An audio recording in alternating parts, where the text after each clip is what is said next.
میرے بھائیوں اور دوستوں، میری عزت ماں بہنوں، یہ جو آئی پی پیز کا عذاب ہم پر مسلط ہے، 1994 سے یہ دھندا شروع ہوا۔ پاکستان پیپلز پارٹی نے یہ کام شروع کیا اور پھر مسلم لیگ نون نے اس کو عروج پہ پہنچایا۔ اس سے پہلے مشرف کے زمانے میں بھی انہی کے سارے لوگ قاف لیگ میں چلے گئے تھے۔ ایک تو مجھے یہ لیگیں سمجھ میں نہیں آتی، نون لیگ، پے لیگ، چے لیگ، ڈال لیگ، یہ کیا لیگ ہے؟ کبھی کچھ ہو جاتے ہیں، کبھی کچھ ہو جاتے ہیں، ادھر سے اچھل کر ادھر چلے جاتے ہیں، ادھر سے اچھل کر ادھر آ جاتے ہیں اور کہتے ہیں کہ یہ ہماری پارٹی ہے۔ یہ خاص قسم کے طبقات ہیں جو ہم پر مسلط ہوتے رہتے ہیں، ان سے ہمیں جان چھڑانی ہے انشاءاللہ تعالی۔ ان لوگوں نے یہ آئی پی پیز کو ہم پر مسلط کیا اور دیکھیں بات یہ ہے کہ 23% تو بین الاقوامی آئی پی پیز ہیں، ان پر میں علیحدہ بات کرتا ہوں۔ ابھی جب یہ ہم سے مذاکرات کر رہے ہیں تو ایسے معصوم بن کر مذاکرات کر رہے ہیں جیسے ان ننوں کو، ننے کاکوں کو کچھ پتہ ہی نہیں ہے کہ یہ کیسے ہو گیا۔ ابھرنے سے پہلے ہی دبانے کی کوشش کی جائے گی۔ تصادم کا راستہ ہوگا تو کہا جائے گا کہ افراتفری ہو گئی، انتشار ہو گیا، لہذا یہ ملک دشمن لوگ ہیں۔ ہم نے اس سازش کو اپنے تدبر سے، اپنے کارکنان کے نظم و ضبط سے، ان کی استقامت سے شکست دی۔ پہلے مرحلے پہ ہم نے ان کو بتا دیا یہ کنٹینر ہمارا راستہ نہیں روک سکتے۔ ان کنٹینروں کو تو ہاتھوں سے ہی ہٹا کر ہم نے پھینک دیا تھا۔ ہمارے یہ کارکن تو ڈی چوک پہنچ رہے تھے، ہم نے ان سے کہا کہ نہیں، وہاں پہنچو گے تو یہ ہمیں پولیس سے لڑوائیں گے، یہ ہماری طاقت کو کمزور کریں گے۔ ہمیں تو اپنے اس ملک کی پولیس کے سپاہی بھی عزیز ہیں، ان کو آگ میں جھونک دیتے ہیں اور دیتے ان کو بھی کیا ہے، بدنام تو یہ بیچارے بہت ہوتے ہیں کہ رشوت یہ لیتے ہیں، لیکن کوئی پوچھے کہ پولیس کے اہلکاروں کو تم دیتے کیا ہو؟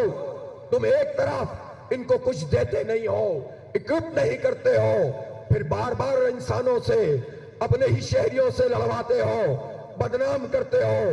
تم نے تو پورا نظام ہی ایسا بنایا ہے کہ جو شریف لوگ ہیں، جو لوگ حق پہ چلنا چاہتے ہیں، حلال کمانا چاہتے ہیں، وہ لوگ کچھ کرنے کے قابل ہی نہ رہے۔ رشوت پر انہیں مجبور کرتے ہو، جھوٹ پہ مجبور کرتے ہو، دھوکے پہ مجبور کرتے ہو۔ یہ نظام، یہ رشوت کو پروموٹ کرنے کا نظام بن چکا ہے، یہ جھوٹ اور دھوکے کو آگے بڑھانے کا نظام بن چکا ہے۔ جو حلال کمانا چاہتا ہے اس کے لیے راستے یہ نظام بند کرتا ہے، حرام کے لیے سارے راستے کھولتا ہے۔ اس لیے اب مسئلہ صرف اتنا بھی نہیں ہے کہ بجلی کی قیمت کم ہوگی تو معاملہ ختم ہو جائے گا، گیس کی قیمت کم ہوگی تو معاملہ ختم ہو جائے گا، اور آئی پی پیز پر اگر کارروائی ہوگی تو معاملہ ختم ہو جائے گا۔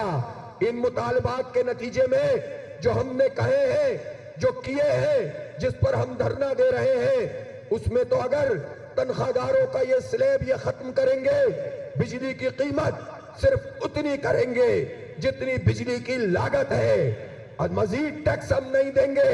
اگر یہ کریں گے کہ آئی پی پیز کو لگام دیں گے، یہ کریں گے کہ پیٹرول کی لیوی ختم کریں گے، یہ کریں گے کہ سب کو چلو 1000 نہیں معاف کرتے ہیں، 1300 سی سی پہ سب کو آنا پڑے گا، سب کو 1300 سی سی سے بڑی کوئی گاڑی نہیں ملنی چاہیے۔ یہ کریں گے تو یہ جد و جہد ختم نہیں ہوگی، حق دو عوام کو تحریک ختم نہیں ہوگی۔ یہ دھرنا تو اسی صورت میں ختم ہوگا جب یہ سب مطالبات مانے جائیں گے، لیکن اس کے بعد تو اس نظام کو جڑ سے اکھاڑ کر پھینکنے کی تحریک کا نیا آغاز ہوگا انشاءاللہ۔ اس طویل جد و جہد کے لیے آپ تیار ہیں کہ نہیں تیار ہیں؟ میری بہنیں تیار ہیں کہ نہیں تیار ہیں؟ نوجوان تیار ہیں کہ نہیں تیار ہیں؟ اور جب آپ تیار ہیں تو آپ کا یہ جذبہ، آپ کا یہ حوصلہ، آپ کا یہ ولولہ، آپ کا یہ عزم مجھے بھی حوصلہ دیتا ہے۔ میرے حوصلوں کو بھی جوان کرتا ہے. جب ایسے لوگ موجود ہیں کوئی مایوسی کی ضرورت نہیں ہے. پاکستان کے لوگوں تم تک میری آواز پہنچ رہی ہے تو سن لو میرے نوجوانوں, اس ملک سے مایوس مت ہونا. مت تو کہو یہ کہ یہ ہمارا کوئی مستقبل نہیں. معلوم ہے تمہارے لیے تعلیم کے راستے بند کیے جاتے ہیں. پاکستان کے نوجوانوں, میں جانتا ہوں کہ تمہارے لیے روزگار کے مواقع بند کیے جا رہے ہیں. میں جانتا ہوں تمہارے ووٹ کو بھی برباد کیا گیا ہے, تمہاری آزادی کو بھی پامال کیا گیا ہے. میں جانتا ہوں نوجوانوں, جب تم گھروں میں پہنچتے ہو تو اپنے ماں باپ کی نگاہوں کا سامنا نہیں کر پاتے ہو. جب بجلی کے بل کی قیمت نہیں ہوتی, اس کو ادا کرنے کی سخت نہیں ہوتی تو تم پریشان ہوتے ہو, تمہارے ماں باپ پریشان ہوتے ہیں. تم اپنی بہنوں کی چھوٹی چھوٹی فرمائشیں پوری نہیں کر پاتے ہو. میں جانتا ہوں تمہاری تکلیفوں کو, لیکن نوجوانوں یہ تکلیفیں بہت عارضی ہیں. مایوس ہو جاؤ گے تو یہ ظالم طاقتور ہو جائیں گے. تم امید کا چراغ جلاؤ, یقین سے ہمکنار ہو, ہمارے ہاتھوں میں ہاتھ ڈالو, ہمارے ساتھ مل کر چلو. اس پاکستان کو صحیح معنوں میں ایک آزاد پاکستان بنائیں گے انشاءاللہ. نوجوانوں کا پاکستان بنائیں گے.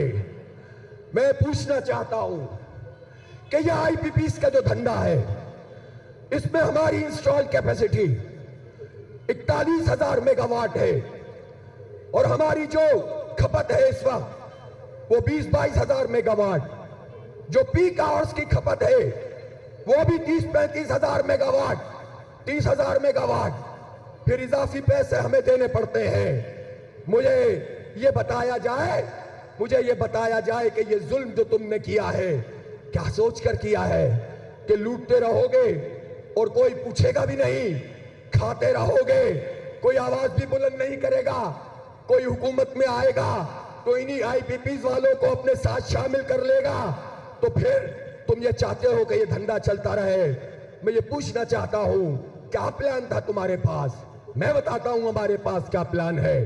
ہمارے پاس پلان یہ ہے کہ ان آئی پی پیز کو کہ جو فراڈ کی بنیاد پر بنی تھی, جس کے معاہدوں میں دھوکے شامل ہیں, جنہوں نے امپورٹڈ کول پہ یہ سارے پرائز کو فکس کیا اور جو گنے کا بھوک ہے اس کے اوپر پلان چلاتے ہیں, جنہوں نے اپنی کیپیسٹی اوور کیپیسٹی کر کے دکھائی ہے, جنہوں نے دھوکہ دیا ہے, ان کو فوراً بند کیا جائے گا. یہ مطالبہ منوایا جائے گا انشاءاللہ تعالی آپ کے عزم اور استقامت کے نتیجے میں.